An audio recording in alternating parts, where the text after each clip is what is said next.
format. How you will be write article. अब सबसे पहले हमको ये देखना है कि हम आर्टिकल्स लिखने कैसे होता है। आर्टिकल्स लिखने के लिए सबसे इम्पोर्टेंट होता है because it is a long question, क्योंकि एक लॉन्ग क्वेश्चंस का पार्ट है। Specially this types of questions will become for 8 और 10 मार्क्स। ये बहुत ज़्यादा इंपॉर्टेंट हमारे लिए होता है क्योंकि यार हमारे ये स्कोरिंग पार्ट्स है और ये सेक्शन हमारे लिए सबसे ज़्यादा इंपॉर्टेंट होता है क्योंकि हमारा टोटल जो मार्क्स होता है वो हमारे राइटिंग सेक्शंस पे ही डिपेंड्स करता है। और जो ये सेंटेंस है ये बहुत ही मार्किंग पार्ट्स है, इसलिए हमको बहुत अच्छे मार्क्स मिल जाते हैं। तो हाँ, आपको इजीली मार्क्स लाने के लिए आपको सबसे पहले जिन चीज़ों पे फोकस करना है इन आर्टिकल्स फॉर्म में, so remember that things. First you will be focus in heading. आपसे सबसे पहले जो हेडिंग्स होता है वो 1 मार्क्स का होता है। आफ्टर दैट कंटेंट, जो कंटेंट होता है वो 4 मार्क्स के होते हैं। So total we have 5 and third one is your accuracy, fluency, spelling mistakes as a grammatical, these types of thing for a 5 marks. It means total 10 marks. अभी maximum जो आते हैं वो 10 मार्क्स के लिए आता है, but suppose is the higher classes, उन सिचुएशंस पे ये 8 मार्क्स के लिए भी दिया जाता है। तो अगर उस सिचुएशंस पे आपका 8 मार्क्स होता है तो जो आपको फ्लुएंसी इन चीज़ों पे 1 मार्क्स और 2 मार्क्स लेस कर दिया जाता है।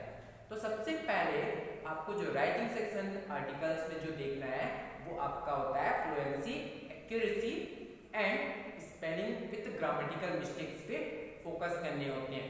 कंटेंट्स पे तो आपको इजीली मार्क्स मिलता है, बट जो मार्क्स डिडक्ट होता है वो आपका accuracy, fluency and spelling with grammatical mistakes पे होता है।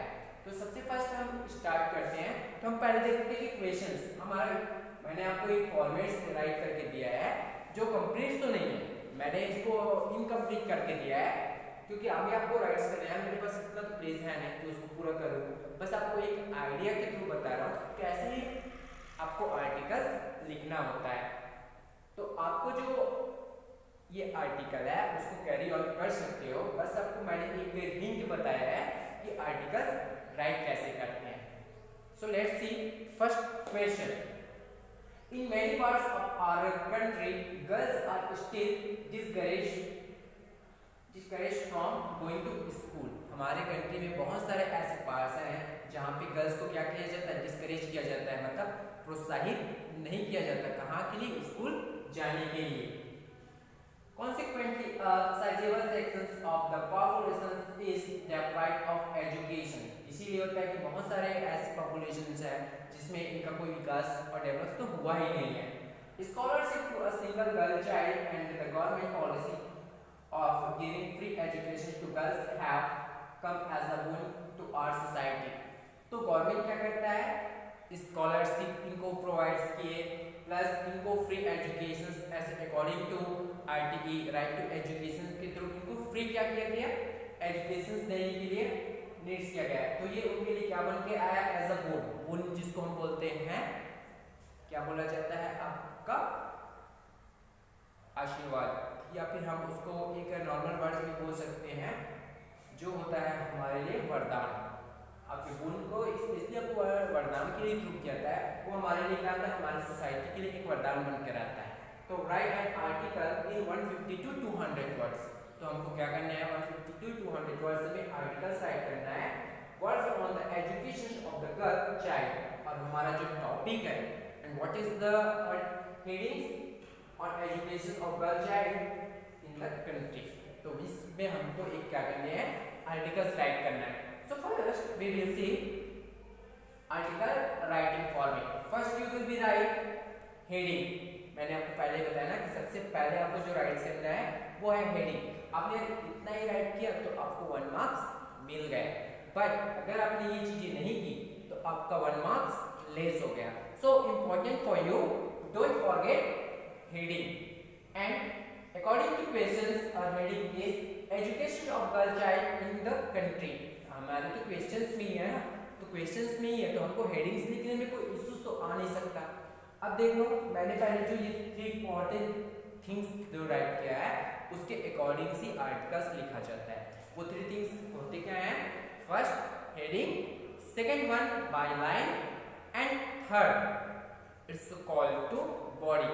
अब बॉडी और byline, what is the byline? Byline means they have telling about the person, those persons have a writing sections। हम उस persons के बारे में लिखेंगे जिसमें क्या होगा, राइटिंग्स में बताया गया है। हमको अपने बारे में नहीं लिखना है, अपने बारे में ना लिख के उस पर्सन, थर्ड पर्सन के बारे में राइट करना है जिसके बारे में क्वेश्चंस दिया गया हो। So this is your byline and third one is body. So body will be remember that body will be come to the 3 to 4 paragraphs. आपको बॉडी जो राइट्स करने होते हैं 3 to 4 पैराग्राफ्स में राइट करना होता है। अब ये आपके वर्ड लिमिटेशंस और मार्क्स पे डिपेंड करना है कि आपको कितना राइट्स करना होता है। तो ये हो गया हमारा headings and come to the point as a body and byline. Education of girls has been high priority with the government of India. एजुकेशन को क्या किया गया है, बहुत ज्यादा प्रायोरिटी दी गई है, जिसको प्राथमिकता बोलते हैं। इनके थ्रू गवर्नमेंट ऑफ इंडिया ने बहुत ज्यादा इनको प्रायोरिटी दिया है। In the new millennium India has concentrated its earlier educational reforms with the increased resources and stronger policy commitments for achieving elementary education particularly for girls। अब girls के लिए क्या करता है इंडिया जो है, इंडियन गवर्नमेंट के बहुत सारे अर्लियर पहले से क्या करते हैं, बहुत सारे जो एजुकेशनल रिफॉर्म्स थे जो जिनको पहले से और भी ज़्यादा ग्रोथ इंक्रीज किया जा रहा है, उनका जो रिसोर्सेस होते हैं, संसाधन होता है, उनको और भी स्ट्रॉन्गेस्ट पॉलिसी के थ्रू, एक नए नए रूल्स के थ्रू उनको बहुत ज़्यादा क्या बनाया गया, एज कनेक्टिविटी बनाया गया। अब उसमें क्या था, हमारे लिए सबसे बड़ी जो अचीवमेंट थी वो थी एलिमेंट्री स्कूल, जिसको बोलते हैं हम प्राथमिक स्कूल। अब as first to fifth class is called to elementary school. Education से पर्टिकुलर फॉर गर्ल्स, और स्पेशली इनके लिए क्या था, गर्ल्स के लिए वो एजुकेशनल था। Reaching out to the girls child is the primary to the efforts to universalize elementary education. अब क्या था, गर्ल चाइल्ड के लिए प्राइमरी जो कहाँ तक पहुँचाया गया, reach out of the girl के मतलब जहाँ पे बच्चे थे वहाँ तक उस एजुकेशन सिस्टम को पहुँचाया गया। Primary the efforts of universalize elementary school, elementary school तो जो फर्स्ट टू फिफ्थ क्लास उनको स्पेशली पीपल्स के पास क्या किया गया, उनको पहुँचाया गया। Sarva Shiksha Abhiyan, they have as the biggest and choose of about the education, जिसका नेम सर्व शिक्षा अभियान, और education for all। they have another things about the government rules। ये गवर्नमेंट के जो थिंग्स थॉट्स थे इसमें था एजुकेशन फॉर ऑल और Sarva Shiksha Abhiyan. Program recognize that ensuring the education of girl child requires changes not only in the education system but also in societies norms, attitudes। After that, government have wrote one program, and that was is they will be definitely according to educations, they will be change the girl childs and they will be change the parents thoughts। उनका सबसे पहले जो क्या था, एक thoughts था। वो thought क्या था कि definitely if they will be education to the girl child, अगर वो क्या करेंगे एजुकेशन देंगे किनको, गर्ल चाइल्ड को, तो डेफिनेटली जो इन्वायरमेंट है, जो सोसाइटी है, प्लस पेरेंट्स के थॉट्स है, वो डेफिनेटली बिल्कुल बदल जाएगा। Education system is but also society norms and attitude. Education system के साथ साथ जो सबसे बड़ी चेंजेस आएगी वो किसमें आएगी, सोसाइटी में आएगी, सोसाइटी के थॉट्स में आएगी। अब सोसाइटी के थॉट्स का मीनिंग क्या था, that is the thought or meanings about the parents, those parents are just against about the girls education। उस पर्सन के अगेंस्ट होगा जो गर्ल्स को स्कूल भेजना पसंद नहीं करते और उनको हमेशा डिस्करेज करते हैं।